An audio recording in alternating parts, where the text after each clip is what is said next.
We started a ministry. And we were doing very well in other locations. Until they said there was a land that was available in a certain strange place. We were not given the history of the place. And the history of the place is that that was a corridor of witchcraft in my city. Nothing, no church survives in that place. The greatest preacher, once upon a time in my city, had his church in that corridor. He was a preaching machine.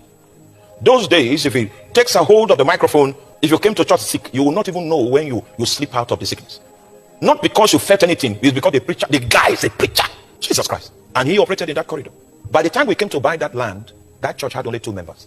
And because of weariness, it was not the members that left, it was the pastor that left. Have you ever seen a church that has no pastor? That was the situation.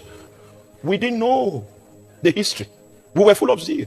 We didn't know that one of the chiefest warlocks in the territory was dwelling on that corridor. And it was a taboo for him to see anything like a church spring up in that place. Of all the places that there were. Oh my God, that was where we went and bought a land. And it was the money I saved to marry my wife that I gave out. We were worshiping. We were high in spirit. And he said, that's your money. Bring it. I said, no. I came out. I came out of the realm of the spirit. It's only on this matter I won't obey you. This one. Because I know nobody will give me money to marry my wife. So the only way I can marry her, I saved for 1 year. I saved for 1 year so that I can have the money to marry. Because the people that had the money to give me to marry, they will prescribe the kind of person I will marry. And if I don't want that distraction, then I need to bring money. So the day I was giving the money, I told them the only reason why I'm giving you this money because you are stronger than me. If it's not you are strong, you will not. But I'm giving it because you are strong. Not that I desire to. That was how I now gave them. All of it. It was 2 weeks later after I gave from my heart. 2 weeks. The money had gone, but I did not give it. I was still feeling that God has oppressed me. This oppression. So it came to pass that I gave that money. The amount for the land was twice that amount. But when I gave mine, the great one went and hunted one woman. That was in the church. As he was appearing to me, he started appearing to me. That money you saved is mine. Come on.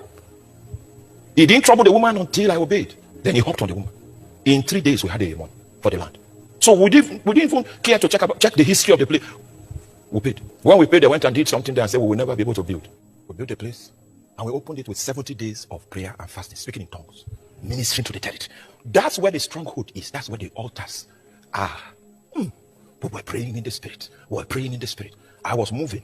I was moving from the door to the pulpit, the door to the pulpit. And when I moved to the door, the warlock was at the door. So I stayed there.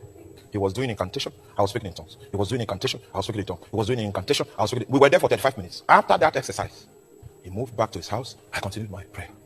That man never came out of that place again. That was how our church began to grow. Meanwhile, that was a corridor that churches don't grow. Now, what happened was that we began to, from the refinery.